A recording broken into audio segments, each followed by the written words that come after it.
Okay, shalom, shalom. Kwam Yasha Allah, Kuhaloim La Yahweh, Bahashim Yahushai, Bahashim Kahakodash.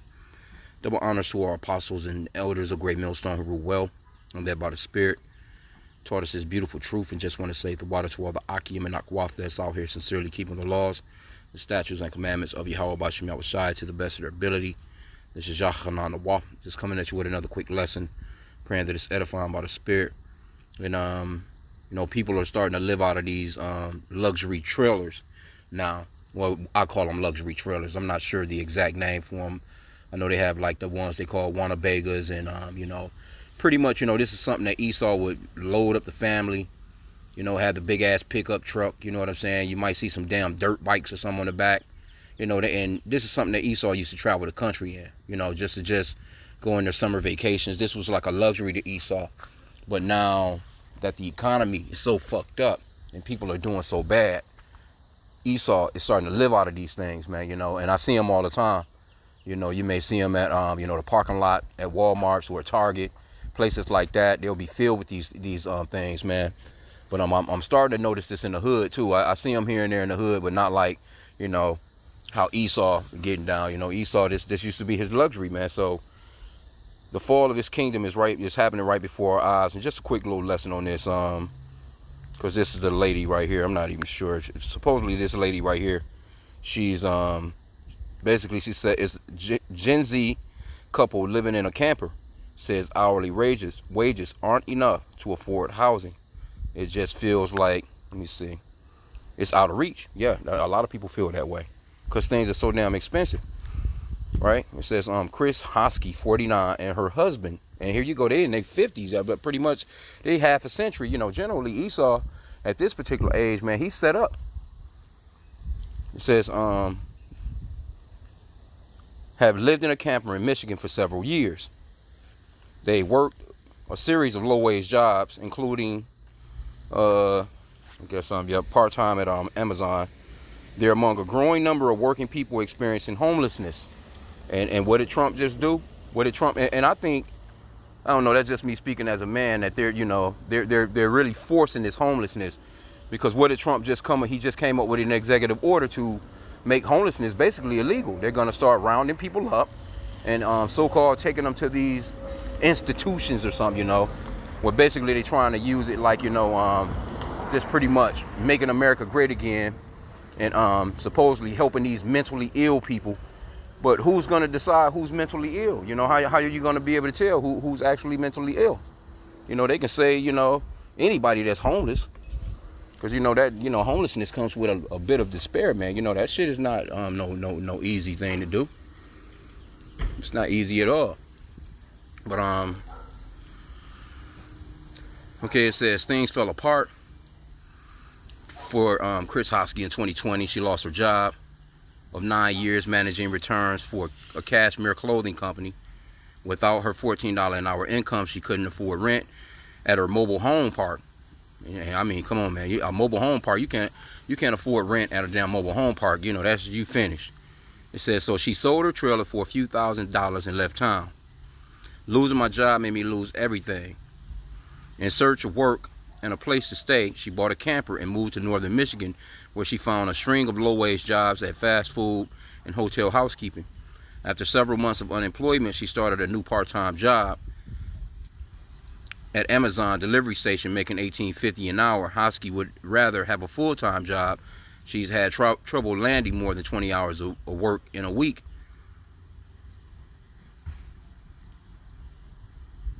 Okay, yeah, that's Traverse City. They limit their part-time work.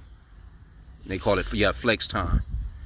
Despite having a job supplementing health care and food costs with Medicaid and SNAP, and splitting costs with her husband, and they about to Esau, Donald Trump, this guy's he's cutting all that shit. It says they don't see a path out of her camper. Jason recently began working nearly full-time at a landscaping company where he makes $16.75 an hour, but the work is seasonal. Right now, financially, things suck, she said. It's becoming more and more difficult to try and get out of this situation. Her and her husband are among a growing number of Americans who are working but experiencing homelessness. Yeah, it's a lot of people out here with 2-3 damn jobs. Here you go. You got people, a husband or wife, both got 2 damn jobs, 3 jobs, with some side hustles and shit, and can't afford to, pay rent and stuff, man. So Esau, he's just running this place into the ground, and the only people that's benefiting is the rich. Let me get this one scripture real quick. Get back into it in a sec here. Proverbs 29:2. It says, when the righteous are in authority, the people rejoice, but when the wicked bear rule, the people mourn. There's no way Edomites in their own kingdom should be homeless and shit, man. I get the drug shit. No motherfuckers just go and just binge on damn drugs all the time. That's a different situation. But for people that's actually just out here looking for work and actually trying to do it, you know what I'm saying? This shouldn't be a thing for Esau. But hey, again, this is the fall of this man's kingdom, and it's beautiful. Okay, it says, many have low-wage jobs with unpredictable schedules that don't offer them a financial security and stability needed to pay rising rents. Yeah, that damn rent, everything going up. It's not just the fucking rent, man. Nearly 5 million Americans workers want full-time work, but can only get part-time, a number that's been creeping up in recent years.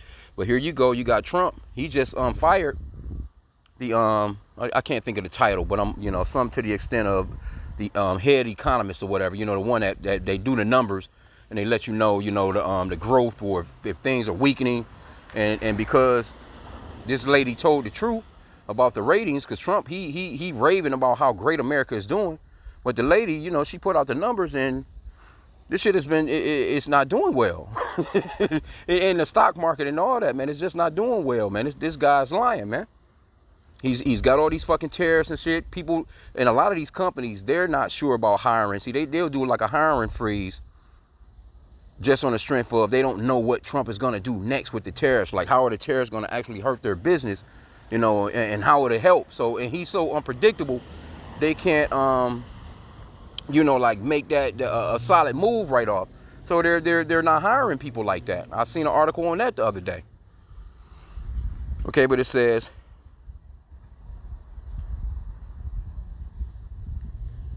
nearly 5 million Americans workers want full-time work, but can only get part-time, a number that's been creeping up in recent years. The Department of Housing and Urban Development counts people who resort to live in campers and RVs without utilities like running water, unsheltered homeless population. The overall population of people who are working but can't afford basic necessities is growing. There's different types of homeless, Hosky said. There are people you see on TV, and then there are people like me who are working for a living. If you have a story to share, okay, no, we ain't going into that. Says working in homeless, about a month into her new job, she says she was working at Amazon, where she says her colleagues are friendly and caring, but despite having work that pays more than Michigan's $12.48 minimum wage, the unpredictable part-time gig likely isn't enough for her to chart a path out of homelessness. Well, shit, you got a man. Hey, it is what but that's crazy, though. You got a man and a woman both working. But again, man, shit is too expensive, man. Then people be, kind of living outside of their means, too. But shit, man, just to get into an apartment these days, or try and get into a house, man, a damn down payment. Motherfuckers want security deposit. You got to do this, you got to do that. It's just, it's all a fucking headache, bro. Shit, these matter of fact, these people are probably better off being in that damn camper. At least they can hitch up the truck and pull that bitch away and get the fuck on if they, if they need to. Now I get the running water part of it, you know what I'm saying? Because shit, being without running water, that goes a long ways. People don't understand that, man. People don't understand that. And I knew somebody that was basically squatting, didn't have no electricity, no water, you know what I'm saying? And I would, fill up some jugs and shit for them. And it was just, I could tell, like, it's just, you overall, it's just difficult, man. Those are essentials that you should have in the planet, man. You should. And then you got this one guy that was saying that water is not a human right. One of those WEF guys or whatever the fuck. One of them billionaires. Water is not a human right. Because this man, he has taken over something that should be free to everyone and he charges you a goddamn bill for it, man. You know? But anyway, I didn't want to go too far into this, but let's get a little bit of what they're saying about the economic. It says the Economic Roundtable found that full-time Amazon workers in Southern California received an average of $5,000 in public assistance annually. Okay, so yeah, you got a job and you still need assistance, but yeah, Trump, man, he's getting rid of all that, man. The wages are inadequate, jobs are intermittent, hours are unpredictable and unstable, and people don't get enough money to pay rent. The president of Economic Roundtable said, the bottom line is this: our goal is to be an employer. Okay, so they going off into this Amazon shit. When running water is a luxury, it says for now, the couple was parked out on Jason's employer's property, damn, where they pay a minimal fee to use the company's electricity, bathroom, and kitchen. They don't have running water in the camper. Hosky relies on government health insurance and food assistance. Again, yep, Trump, he's clipping that. And they probably Trump supporters. Michigan State Housing Authority stopped issuing new Section 8 housing vouchers and closed the wait list for the program in 2024. Yep. Amid a shortage of federal funding. When they've gotten really desperate, Hosky said Jason has asked his mother for $50 here and there. I feel so bad about it because she lives on Social Security. Well, hey, y'all should be living with her. Shit, y'all better pay. It's a time now to start piling up like the Mexicans. Goddamn it, you know, shit. Not, you know, everybody, you know, want to have their own damn place, which is, I get it, you know, and especially these days because motherfuckers be aggravating as hell. But there was a time with family, you know, just stuck it out together. You know, it was more convenient. You had more help. You know, it just wasn't the way that Esau. He just fucked everything up. You know. Okay, but it says they have a propane heater to stay warm in the frigid northern winters, and it do get cold as shit here in Michigan. But they cover their 28-foot travel trailer with a tarp for part of the year to keep snow and ice off of it. In the summer, they have an air conditioner unit, but they turn it off when they want to microwave something or use the air fryer. I want to be able to wash my dishes in my own sink. It's little things that I miss. The couple hopes to eventually save up enough money to buy a piece of land in northwest Michigan, build a house, and become homesteaders. Yeah. Well, you can forget about all that there, buddy.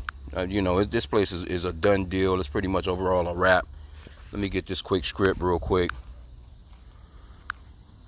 because we're watching the fall of a kingdom, man.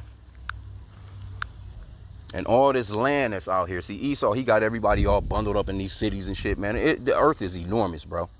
The earth is enormous. Plenty of room and space for everybody to have some acres of their own and grow their own food and shit, man, and have their own livestock and stuff like that. But this man, Esau, he is taking over everything, man. You know, the scriptures talks about he can never have enough. But this is Ecclesiastes 25:7. There be 9 things which I have judged in mine heart to be happy, and the 10th I will utter with my tongue. A man that have joy of his children, and he that liveth to see the fall of his enemy. And that's what we're witnessing. And I see them all the time, bro. When I'm out in these Edomite neighborhoods and stuff like that, here you go, you got Edomites standing on the fucking corner with cardboard, you know, talking about if they was a vet. You done fought for this country. There's another scripture that goes into that as well. You know what I'm saying? Can't think how it was worded exactly verbatim, but it goes off into how a man goes to war for his country, and basically he has nothing. There's no way you should be going to war and you done fought and went on tours and shit, you know. But mainly, it's almost like they're reaping what they've sown, because you done went and fought for a country that's going to steal shit that don't belong to them. So it's only right that when your ass get back, they treat you like shit, because they sent you into the war. You know what I'm saying? On some bullshit. It wasn't, you know, these wars don't be about, you know, something that's really, really going on. These wars be about the greed of Esau, right?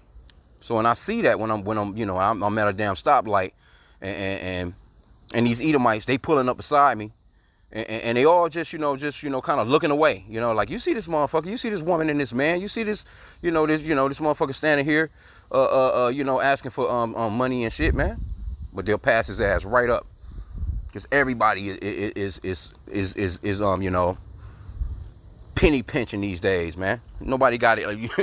People don't have it like that, man. You know what I'm saying, so to speak, you know. But yeah, I just wanted to just touch on this. Let's grab a couple of the comments. Let's see what the people got to say. Somebody says, I'm sorry, losing your 14-hour job isn't what made your life suck. Also, if you were laid off, the government was paying like $1,000 a week in unemployment benefits and food stamps, and you have a partner to help. This is just nonsense.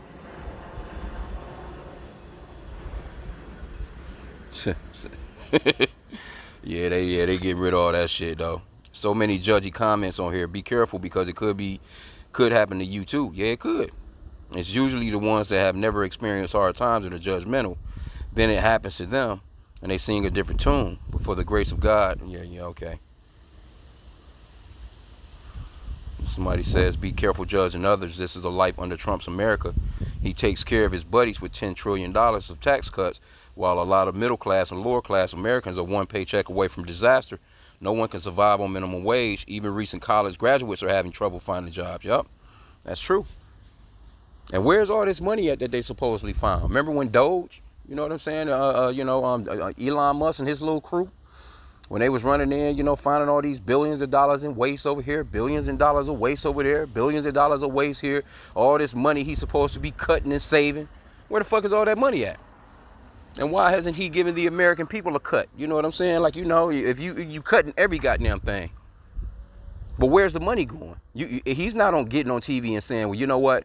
We're the national debt was at 36 trillion. Now we got it down to, 32 or some shit. He's not saying any of that. He's not saying that the national debt is being paid.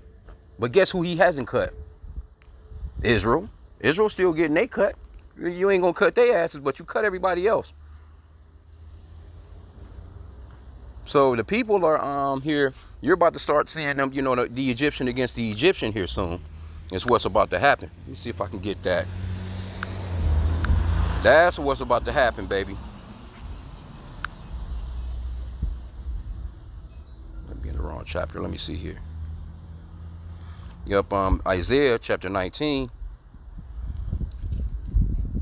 Let me just start from the top. And this is spiritual Egypt, man. America, the burden of Egypt, behold, the Lord Yahweh rideth upon a swift cloud, and shall come into Egypt, and the idols of Egypt shall be moved at his presence, and the heart of Egypt shall melt in the midst of it. And I will set the Egyptian against the Egyptian, and they shall fight everyone against his brother, and everyone against his neighbor, city against city, and kingdom against kingdom. And it's already in play. It's coming down the pipe where these people are about to really be going at each other's fucking necks. They about to be out here pew-pewing. You just give it a moment. You wait until Trump really comes down with these draconian laws. You wait till he really gets down, because this guy's on the move. This guy's talking about federalizing D.C. Because one of the little Doge dudes got his ass whipped. Like, okay, so he got his ass whipped for trying to meddling in somebody else's business. The scripture talks about he that meddleth in another man's strife. I can't think how it's worded exactly, but roughly paraphrasing it, it's like grabbing a dog by the ears. You see people arguing and fighting and shit, all that Captain Saban whole shit. You let them niggas do that shit, man, and you boogie, you get the fuck out. Especially these days. But this guy, he tried to help out, and some teenagers whipped his ass. And now all of a sudden, Trump want to try and federalize D.C., talking about the crime. Like, well, motherfucker, the crime was there before this nigga got his ass whooped. So why wasn't you thinking about it before that? Because they have an agenda, man. This man is tearing this country up, and his supporters are starting to see it. Now all that smart shit, all that pride. See, as a matter of fact, that scripture talks about pride come before destruction, man. These Edomites was walking around out this motherfucker, prideful as a motherfucker, about a half a year back. About 6-7 months ago, they was out here prideful as a motherfucker, but look at them now. And the frown, the smile done turned into a damn frown. And it's only gonna get worse. And they starting to see it. Proverbs 16:18. Pride go up before destruction, and a haughty spirit before a fall. See? And they was walking around here prideful as hell. You knew that man was a damn 34. You knew the motherfucker was a felon. You knew that he was a damn a womanizer. They knew all this stuff, man, but they didn't give a fuck because he was their great white hope. He went on the campaign trail. He lied to you about all these different things. Then you voted this man in. I'm telling you, I work with these Edomites. Them motherfuckers is prideful as shit. Now they looking doofy. They don't even want to mention. I remember, you know, used to walk in the motherfuckers would be playing God Bless America in the building. You know, motherfuckers all had them American flags in their cubicles. Motherfuckers had the Trump bumper stickers and shit. Them shit, they snatched them bitches off their trucks, man. Because they pissed right now. And a lot of these Michiganders, you know what I'm saying, voted for Trump, man. I'm willing to bet you this particular couple right here, they probably went their asses out and voted for Trump too. But yeah, I just wanted to just touch on this for a second, man. It's a beautiful thing to see the fall of our enemies.